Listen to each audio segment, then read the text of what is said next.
Hello friends, welcome to पीके की पाठशाला और बीपीएससी टीआरई पीवाईक्यू एनालिसिस की सीरीज में हम लोग जनरल स्टडीज के हिस्ट्री सेक्शन का देखेंगे।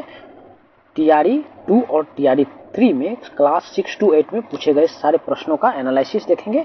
एनालिसिस ही नहीं देखेंगे, हम लोग उसका एक पूछे जाने जो भी प्रश्न पूछा गया उसकी प्रवृत्ति को देखेंगे, जो किस तरह का प्रश्न पूछा जा रहा है, और उसी के आधार पर हम लोग अपना तैयारी आगे बढ़ाएंगे टीआरई 4 के लिए।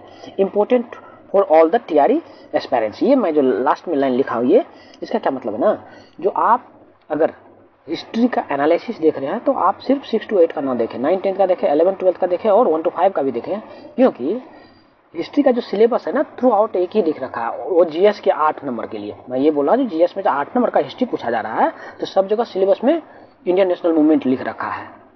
तो ये कोई जरूरी नहीं है जो प्रश्न आपको पूछा गया है वो अगले टीआरई 4 में वो 9, 10 में ना पूछा जाए। हो सकता है वहां पूछ ले या 9, 10 का प्रश्न आप में आ जाए, रिपीट हो रहा है, ट्रेंड ऐसा है। और या नहीं तो आप अगर यहाँ से वहां तक का प्रश्न का प्रवृत्ति देखेंगे तो आप ट्रेंड एनालिसिस कर सकते हैं जो किस किस सेक्शन को निश्चित तौर पर जो है सो छूता है।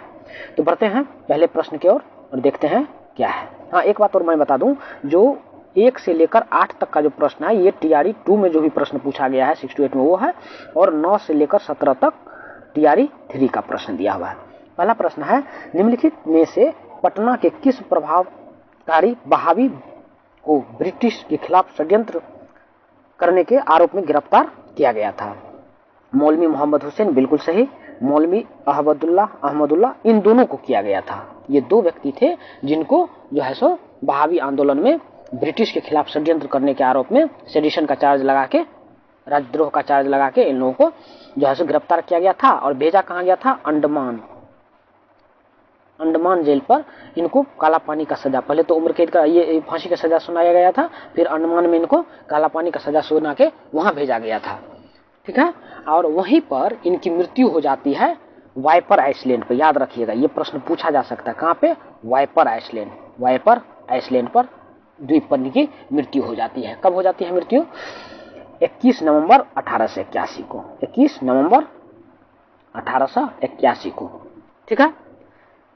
उसके बाद जो एक चीज जानना है, जो 2 तरह का उसमें ट्रायल चला था बहावियों के विरुद्ध। एक चला था पटना ट्रायल 1864 में, 1865 में क्या था? एक पटना ट्रायल चला था। पटना में नेताओं को, वो जो बहावी आंदोलन के आंदोलनकारी थे उनको पकड़ने के लिए, ये 1865 में। और एक चला था कहाँ पे? अंबाला में, अंबाला ट्रायल, ठीक है। तो ये अंबाला अभियान में ही, ये अंबाला में ही हुआ था। सरकार, ब्रिटिश सरकार के खिलाफ षड्यंत्र रचा गया था, जिसमें मतलब आरोप लगा के इनको गिरफ्तार किया गया था, सही है। तो अगले प्रश्न के तो मतलब ये हो गया, जो इस प्रश्न को देख के ये आ गया कि मुझे बहावी आंदोलन को अच्छे से तैयार करना है, क्योंकि आप जानते हैं जब भी बहावी आंदोलन पढ़ेंगे तो आपको नाम एक मौलवी मोहम्मदुल्लाह का तो नाम मिलेगा। ये 4 खलीफा का यहाँ पर नियुक्ति किया गया था बहावी आंदोलन के। पटना से 4 खलीफा थे, वो चारों खलीफा का आपको नाम याद रखना है। 4 खलीफा कौन थे? विलायत अली, इनायत अली और मोहम्मद हुसैन और फरहात हुसैन। इनमें से किनको कहाँ किस क्षेत्र में भेजा गया प्रचार प्रसार करने के लिए बहावी आंदोलन का, उसको देखना है। तो मतलब कहने का ये है कि जब भी इस प्रश्न को हमने देखा तो मेरे दिमाग में ये आया कि बहावी आंदोलन को पूरी अच्छी तरह से हम तैयार कर ले। उसका जितना भी कोना कोना है, 2 पेज में आएगा, 1.5 पेज में आएगा, कर ले, ताकि अगली बार अगर 6 to 8 में ही नहीं, 9, 10 में भी अगर पूछा जाता है या 11, 12 में कहीं भी बहावी आंदोलन से प्रश्न आएगा तो मेरा उसका जवाब गलत नहीं होना चाहिए। बढ़े अगले प्रश्न पे। चलिए अगला प्रश्न है, तो हाँ, तो इसका सही आंसर क्या हो जाएगा? डी। सही आंसर होगा डी, मोर देन 1। अगले प्रश्न की तरफ हम लोग बढ़ते हैं और देखिए अगला प्रश्न क्या है। अगला प्रश्न है, जो पटना में 1857 के विद्रोह की अगुवाई किसने की थी? पटना में 1857 का विद्रोह, तो ये बहुत बार बीपीएससी कंबाइन में भी पूछा हुआ है, और ये तो 1857 तो एकदम वेरी वेरी इंपॉर्टेंट में आता है।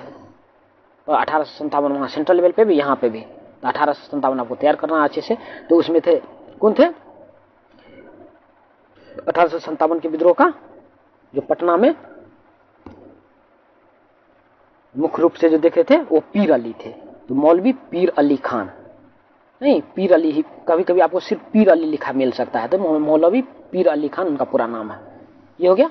चलिए अगले प्रश्न पे बढ़ते हैं, और अगला प्रश्न है 1953 के राज्य पुनर्गठन आयोग किसकी अध्यक्षता में हुई थी? अब देखिए, आपको राज्य पुनर्गठन आयोग में जेपीवी का नहीं, सबका, फजलुल जैसो किनके मतलब जो है नेतृत्व में 3 राज्य पुनर्गठन आयोग का गठन किया गया था। उस तीनों राज्य पुनर्गठन आयोग को हम लोग देख लेंगे एक साथ, ताकि कोई गलत ना हो। क्लियर है? अब देखिए, इंडियन नेशनल मूवमेंट पूछा है, ये देखिए 1953 वाला राज्य पुनर्गठन, 1948 वाला नहीं पूछा है। एक 1948 में भी हुआ था फजल अली वाला, तो वो नहीं पूछा है। ठीक है, ये फजल अली था 1953 में, और 1948 में जो था वो था जेपीवी, जवाहरलाल नेहरू नहीं, सरदार पटेल, और एक थे सिद्धारमैया। तो ये तीनों, तो ये जो हमारा राज्य पुनर्गठन आयोग है उसको पूरी तरह से हम लोग कंप्लीट कर लेंगे, ताकि राज्य पुनर्गठन आयोग से अगर प्रश्न पूछा जाए तो वहां से हमारा गलत नहीं होना चाहिए। तो सही उत्तर है इसका फजल अली। बढ़े अगले प्रश्न की तरफ। अगला प्रश्न है, बिहार में सर्वप्रथम भारतीय राष्ट्रीय कांग्रेस का सत्र कहां हुआ था? अब बिहार में कितने सत्र हुए उसको आपको ध्यान में रखना है कि नहीं? वैसे तो कहीं कहीं आपको 3 मिलेगा, लेकिन 2 आपको याद रखना है। नहीं, कौन कौन सा? जो बीपीएससी ने आंसर दे रखा है उसमें एक 27वां लिखता है, 37वां लिखता है, और एक 52वां हुआ है। ठीक है, तो 52वां अब जो है वो जिस क्षेत्र में जहां पर हुआ था वो क्षेत्र बिहार में नहीं होके अब झारखंड में चला गया है, तो इसको हम लोग नहीं देखेंगे। 27वां और 37वां में कहां हुआ था, अध्यक्षता किनके द्वारा की गई थी, और कोई प्रमुख डिसीजन अगर उस बैठक में लिया गया था तो उसको देखना है। तो 27वां अधिवेशन बांकीपुर में किनके द्वारा अध्यक्षता की गई थी वो आपको याद करना है। तो पूरा डिटेल्स आपको याद करना है। इसमें मैं ये बता रहा हूं, जो मेरा मकसद सिर्फ ये नहीं बताना है कि इस प्रश्न का सही आंसर क्या है, और आपका मकसद ये नहीं होना चाहिए प्रीवियस ईयर में इस प्रश्न का, ये प्रश्न डायरेक्ट नहीं आने वाला है, लेकिन अगर ये प्रश्न पूछा जा रहा है जो सर्वप्रथम कहां हुआ था, तो अगली बार हो सकता है ये प्रश्न पूछे जो द्वितीय अधिवेशन कहां हुआ था, या प्रथम अधिवेशन का अध्यक्षता किसने किया था, या द्वितीय अधिवेशन का अध्यक्षता किनके द्वारा की गई थी, ये प्रश्न पूछा जा सकता है। तो इसलिए हम प्रथम और द्वितीय, जो पहला कांग्रेस का अधिवेशन बिहार का और दूसरा कांग्रेस का अधिवेशन 1912 में हुआ था, एक 22 में हुआ था, ये दोनों हमको बहुत अच्छी तरीके से याद कर लेना। और ट्रेंड एनालिसिस अगर आप 9th 10th का देखेंगे, 11th 12th का, तो मैं ये बता रहा हूं कि एक कांग्रेस के अधिवेशन से प्रश्न पूछा जा रहा है, एक प्रश्न 1857 से फिक्स है, एक जो है सो बिहार से घुमा के किसी न किसी रूप में 1 से 2 प्रश्न फिक्स है। तो छोटा छोटा चीज को हम लोग अगर देखें, एक जो बड़े नाम के आंदोलन है सभी, जैसे सिविल डिसोबीडियंस मूवमेंट हो गया, क्विट इंडिया मूवमेंट हो गया, खिलाफत आंदोलन हो गया, असहयोग आंदोलन हो गया, इनसे पूछा जा रहा है। तो ये हो गया। क्लियर है? आगे बढ़े। अगला प्रश्न है, किस वर्ष मुजफ्फरपुर बम कांड की घटना हुई थी? ये तो आप लोग जानते हैं, 1908 में मुजफ्फरपुर। आपको डेट बताना, डेट। अब 1908 अगर मुजफ्फरपुर बम कांड हम पढ़ने लगेंगे तो यहीं पर हम छोड़ नहीं देंगे। मुजफ्फरपुर बम कांड 4 लाइन पढ़ के छोड़ेंगे नहीं। मुजफ्फरपुर बम कांड में कौन कौन थे, कहां से गिरफ्तार हुए थे, किनके सर को काट के शनाख्त के लिए कलकत्ता भेजा गया था, उससे संबंधित जो पुलिस अधिकारी थे उनको कलकत्ता में गोली मार दिया गया, कौन मारा था, सब कुछ आपको देखना है। समझ रहे हैं ना? चलिए आगे बढ़े। किस आंदोलन के प्रभाव में आकर बिहार के लोगों ने चौकीदारी कर चुकाने से मना कर दिया? तो चौकीदारी एक बार जो है तो चौकीदारी कर पेमेंट करने से मना कर दिया लोगों ने, यहाँ पर बिहार का लोगों ने। तो वो है जो किस आंदोलन में आकर, कौन सा आंदोलन के प्रभाव में आकर? तो पहला ऑप्शन असहयोग आंदोलन नहीं, सविनय अवज्ञा आंदोलन। हाँ, तो सविनय अवज्ञा आंदोलन के समय ही लोगों ने चौकीदारी कर चुकाने से मना कर दिया था बिहार में। ठीक है, आगे बढ़े। अगला प्रश्न, इन सब प्रश्नों को जैसे ही आप सविनय अवज्ञा आंदोलन पढ़ेंगे ना, क्रांतिकारी आंदोलन पढ़ेंगे ना, तो सब ये सब आ जाएगा उसमें। आगे बढ़े, आइए अगला प्रश्न देखते हैं। अगला प्रश्न है, इनमें से कौन अहरार आंदोलन से संबंधित है? अब बहुत सारा किताब में अहरार आंदोलन के बारे में नहीं लिखा हुआ है। ठीक है, अहरार आंदोलन संबंधित उसी समय से जिस समय में ये बहावी आंदोलन हुआ था, उसी समय संबंधित है। तो अहरार आंदोलन से हसन इमाम जो है सो साहब, हसन इमाम अहरार आंदोलन से संबंधित है। बदरुद्दीन तैयब जी नहीं, ये नहीं। अगले प्रश्न में पढ़ें। अगला प्रश्न है गदर पार्टी। अब देखिए, जो एक प्रश्न हर सेक्शन में, मैं जब ये 11-12 का डिस्कशन करा रहा था हिस्ट्री का, 9-10 करा रहा था, उस सब में दोनों जगह एक प्रश्न जो है सो आउटसाइड इंडिया, इंडिया के नेशनल मूवमेंट से पूछा जाता है। मतलब भारत के बाहर जो नेशनल मूवमेंट के समय में जो गतिविधियां हुई थी, तो मेनली वही पर है ना। गदर पार्टी, भारत से बाहर स्वतंत्र सरकार का स्थापना, सुभाष चंद्र बोस के द्वारा जो भी किया गया है वो, सुरेंद्रनाथ बनर्जी है, तो खास करके सुभाष चंद्र बोस, लाला हरदयाल, कहाँ पर गदर पार्टी का स्थापना हुआ था, गदर पार्टी का क्या क्या फंक्शन था, कहाँ पर जो है सो स्वतंत्र सरकार का स्थापना जो है सो क्या बोलते हैं सुभाष चंद्र बोस किए थे, है कि नहीं, सिंगापुर में क्या क्या हुआ था। तो इनसे तो यही है, एक पेज में अगर आप इसका नोट बना लेते हैं पूरा, तो वहां से आपका आ जाएगा, है ना। INA के बारे में जो गठन हुआ था, मतलब उधर के एक्टिविटी में जब जो है सो इस्तीफा दिए थे कांग्रेस के चेयरमैन पद से, अध्यक्ष पद से जो सुभाष चंद्र बोस दिए थे इस्तीफा, तो वो मिला जुला के उसके बाद से ही वो लग गए थे बाहरी आंदोलन में, बाहर देश के बाहर से गतिविधि में शामिल हो गए थे।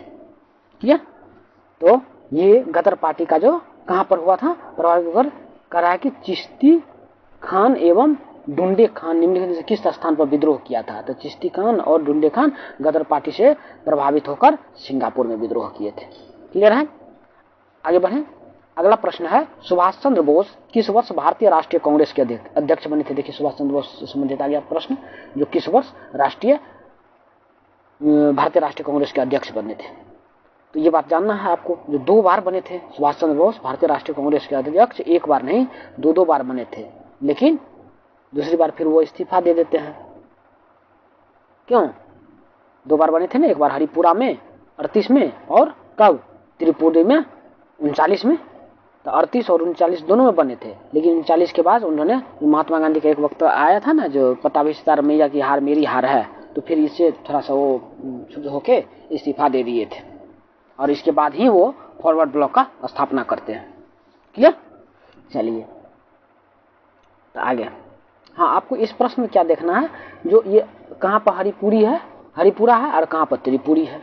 सबसे पहला जो हुआ था अधिवेशन जिसमें अध्यक्षता किए थे सुभाष चंद्र बोस, वो हुआ था 1938 में, कहाँ पे, हरिपुरा में, और दूसरा हुआ था 39 में, उसमें भी उनका अध्यक्ष पद के लिए मतलब जो है चुनाव जीते थे, वो हुआ था दूसरी बार कहाँ पे, त्रिपुरी में। तो ये बताना है किस राज्य में हरिपुरा है और किस राज्य में त्रिपुरी है। अगले प्रश्न पे आइए। साइमन कमीशन की गठन की घोषणा कब की गई थी। कह रहा है कि गठन की घोषणा कब की गई थी। तो सबसे पहले तो जानिए साइमन कमीशन का इतिहास क्या था। जब 1919 का गवर्नमेंट ऑफ इंडिया एक्ट आया था ना, तो उसी में कहा गया था जो 10 वर्ष के बाद जो है सो 10 वर्ष के बाद इस जो अभी जो गवर्नमेंट ऑफ इंडिया एक्ट 1919 आ रहा है, इसका समीक्षा किया जाएगा। जो अपने जो इनका जो भी ऑब्जेक्टिव था, कितना अचीव किया है, क्या हुआ है परिवर्तन, क्या चेंजेज आए हैं, क्या फायदा हुआ है, क्या नुकसान हुआ है, इसका। तो इसी के लिए साइमन कमीशन का गठन किया गया था। और साइमन कमीशन का गठन कब होता है? 3 फरवरी 8 नवंबर 1927 को इसका गठन होता है, और 3 फरवरी ये डेट याद रखना है, 1928 को यह पहुंचता है भारत। 7 मेंबर थे इसमें, ये सब याद रखना है। और जिस समय में इसके गठन हुआ था वहां का प्राइम मिनिस्टर ये कौन थे? ब्रिटेन के PM, ये ध्यान रखिएगा, PM वहां पर कौन थे? तो वहां थे स्टैनले बाल्डविन, PM थे। इतना चीज है, और बाद बाकी इसमें क्या क्या था उसको देखना है।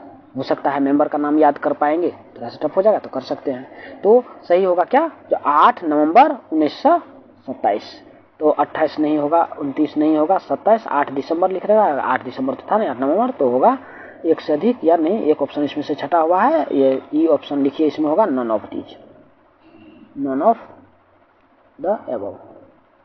क्लियर है? चलिए अगले प्रश्न पे बढ़ें।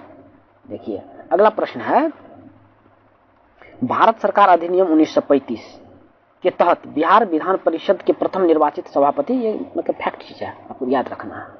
तो जो सबसे पहले बताइए बिहार विधान परिषद का स्थापना कब हुआ था, अगर ये भी हो सकता है ये पूछ दे, नहीं तो बिहार विधानसभा का अगर आप स्थापना देखेंगे तो कब हुआ था ये आपको ध्यान में रखना है। तो 20 जनवरी 1913 को, कब 20 जनवरी 1913 को बिहार विधानसभा का स्थापना होता है। क्लियर? और स्थापना नहीं है मतलब फर्स्ट जो सीटिंग होता है, फर्स्ट बैठक एक तरह से समझिए उसी दिन होता है। और इसकी स्थापना जो बिहार विधानसभा की, ये फर्स्ट सीटिंग है, फर्स्ट सीटिंग यानी पहली बैठक, पहली बैठक।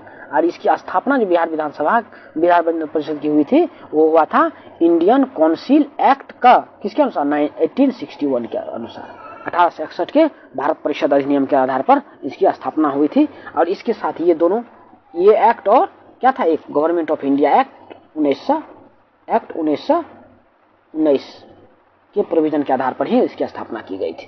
क्लियर है? तो इतना चीज जानकारी रखना है। तो सबसे पहले ये है जो निर्वाचित कौन हुए थे, राजीव रंजन सिन्हा जी। तो सही आंसर है इसका राजीव रंजन सिन्हा। बढ़े अगले प्रश्न पे। ठीक है, अगला प्रश्न है केंद्रीय विधानसभा में हानि रहित बम। देखिए एक आंदोलनकारी से एकदम जो है सो रिवोल्यूशनरी टाइप का क्वेश्चन पूछा जा रहा है। तो कह रहा है केंद्रीय विधानसभा पर जो बम फेंका गया था वो कब फेंका गया था, कब फेंका गया था, किसके द्वारा फेंका गया था, सब देखना है। तो ये डेट है 8, बताइए 8 अप्रैल 1900 कब 29 को बम फेंका गया था। और 23 मार्च 1931 याद है, 23 मार्च मार्टायर्स डे, नहीं मार्टायर्स डे जो बनता शहीद दिवस जो मनाया जाता है, मार्टायर्स डे नहीं मनाया जाता है 23 मार्च को।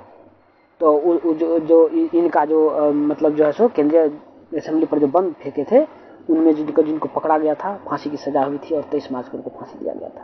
तो आपको बताना जो उसमें कौन कौन थे, तीनों का नाम बताना है। और बताइए जो बम फेंका क्यों गया था ये जानिए, सबसे बड़ी बात है। तो बम किसी को मारने के लिए या हानि पहुंचाने के लिए नहीं, वो लिख रखा ना हानि रहित बम, हानि उससे किसी को पहुंचाना नहीं था। पूरा धुआं सेंट्रल असेंबली हो गया था जब बम फेंका गया था, किसी को मारा नहीं उसमें। और वो लोग भागे भी नहीं बम फेंकने के बाद, वहीं पर इनकलाब जिंदाबाद का नारा लगाने लगे, है ना, वहीं पर नारा लगाने लगे विदेशियों का शासन अब नहीं चलेगा। और ये जो बम फेंका गया था तो उनका कहना था कि हमने यह बम बहरों को सुनाने के लिए फेंका है। क्लियर? तो उसमें थे बटुकेश्वर दत्त। क्लियर? और बटुकेश्वर दत्त के साथ और कौन कौन थे ये आपको बताना है ना। तो उसमें था जो फेंका गया था मेनली ट्रेड डिस्प्यूट बिल था, उसमें एक जो ट्रेड डिस्प्यूट बिल पारित हो गया था और इसीलिए वहां पर फेंका गया था। और बोला गया था जो हम लोग जो ये बम फेंका है मेक द डेफ हियर, मतलब बाहरों को सुनाने के लिए फेंका है। क्लियर है? बढ़े अगले प्रश्न पे। देखिए अगला प्रश्न क्या कह रहा है, कह रहा बिहार दिवस कब मनाया जाता है, जानते हैं 22 मार्च को, है ना। ये बीपीएससी भी पूछ चुका है एक बार क्वेश्चन। 22 मार्च को बंगाल प्रेसिडेंसी से अलग होने के पर, 22 मार्च को कलकत्ता प्रेसिडेंसी से अलग होने के उपलक्ष्य में, कलकत्ता प्रेसिडेंसी मतलब कुछ था ही नहीं, मुगल प्रेसिडेंसी का बात कुछ था ही नहीं, कुछ था ही नहीं, ये तो कुछ नहीं, ये बंगाल प्रेसिडेंसी से 22 मार्च को कब बताइए, 22 मार्च 1912 को बंगाल प्रेसिडेंसी से जो अलग हुआ था बिहार, तो उसी के याद में, उसी के उपलक्ष्य पर बिहार दिवस 22 मार्च को मनाया जाता है। क्लियर है? यहाँ तक कोई दिक्कत नहीं है। अब इससे जो बिहार और बंगाल का जो विभाजन हुआ है ना, अलग जो हुआ है, बंगाल से राजधानी दिल्ली कब ट्रांसफर हुआ है, ये सब चीज, फिर जो ट्रांसफर हो गया था, फिर जो बंगाल का विभाजन हुआ है, बंगाल के विभाजन को रिपील कब किया गया, मतलब उसको रद्द कब कर किया गया, है ना, इन सब चीजों को आपको देखना है। अगले प्रश्न पे आइए। अगला प्रश्न है एशियाटिक सोसाइटी ऑफ बंगाल की स्थापना किनके द्वारा किया गया, ये तो याद रखना है, सर विलियम जोन्स। कब याद है डेट, 15 जनवरी 1784 को सर विलियम जोन्स। कहां पे, फोर्ट विलियम में।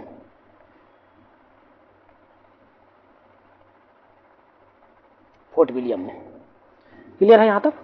आगे बढ़े। अगला प्रश्न है कांग्रेस सोशलिस्ट पार्टी। ये प्रश्न तो एक मतलब लिख के लीजिए, ऐसा प्रश्न एक कांग्रेस सोशलिस्ट पार्टी से, यानी तो बिहार के में किसान आंदोलन से संबंधित एक पूछेगा, किसान सभा की बैठक से संबंधित, उनके अध्यक्षता, उनके नेता, ये सोशलिस्ट पार्टी। तो सोशलिस्ट पार्टी के बारे में क्या 2 डेट याद करते हैं आप लोग, एक 1931 और एक 1934, 2 डेट। और क्या याद करते हैं? अंजुमन इस्लामिया हॉल जहां पर हुआ था स्थापना। और क्या याद करते हैं? जयप्रकाश नारायण, उनके साथ और कौन कौन थे, ये सब याद करना होता है कि नहीं? ये तो याद करते हैं आप लोग।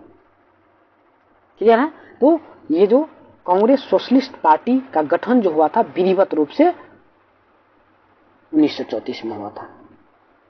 क्लियर है? और इससे संबंधित पूरा आपको याद रखना है। कांग्रेस सोशलिस्ट, एक हेडिंग डालिएगा। ये सब बहुत मतलब वेरी वेरी इंपॉर्टेंट सेक्शन है, जहां से प्रश्न पूछे जाने की संभावना लगभग 100% होती है। क्लियर है? चलिए अगले प्रश्न पे आते हैं। अगला प्रश्न है, ये थोड़ा सा आउट ऑफ कोर्स टाइप का क्वेश्चन है, जो आप नहीं पढ़े होंगे। क्लियर? मिलेगा भी जल्दी नहीं। भारतीय राष्ट्रीय पुस्तकालय को अपनी यात्रा किसके उद्घाटन से शुरू की? अब आ गया यहाँ से भारतीय राष्ट्रीय पुस्तकालय से संबंधित बात। तो इसमें कुछ बात है जो मैं बता देना चाहता हूँ यहीं पर। अगर किसी भी सेक्शन में, किसी और भी क्लास में पूछा जाए ये प्रश्न, तो कैसा प्रश्न और बन सकता है, सब कुछ बता दे रहा हूँ। सही आंसर है इसका सी, 1836 का कलकत्ता पब्लिक लाइब्रेरी। मार्च 36 में कलकत्ता में सी लिखता हूँ, पब्लिक लाइब्रेरी CPL लिखता हूँ, कलकत्ता पब्लिक लाइब्रेरी 1836 में उद्घाटन हुआ था। अब बात आती है जो स्थापना किसने किया, किसके दिमाग की उपज थी। ये सबसे पहले पब्लिक जो है लाइब्रेरी को पब्लिक बनाया जाए, लोगों के लिए भी खोला जाए, ये कब आया, कहां से आया, ये जानना है। तो एक थे मिस्टर J.H. स्टोकवेलर, ठीक है, J.H. मैं लिखता हूं मिस्टर J.H.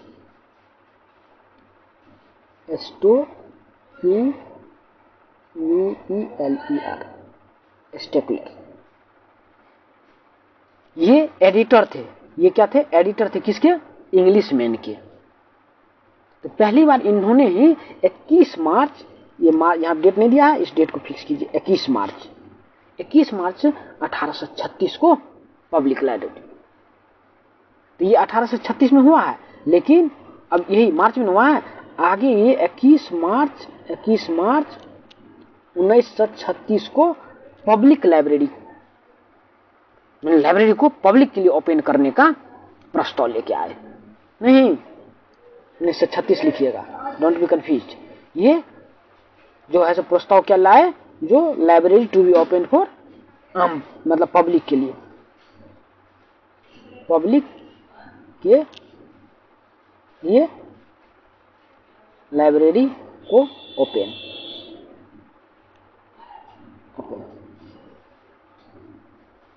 क्लियर है?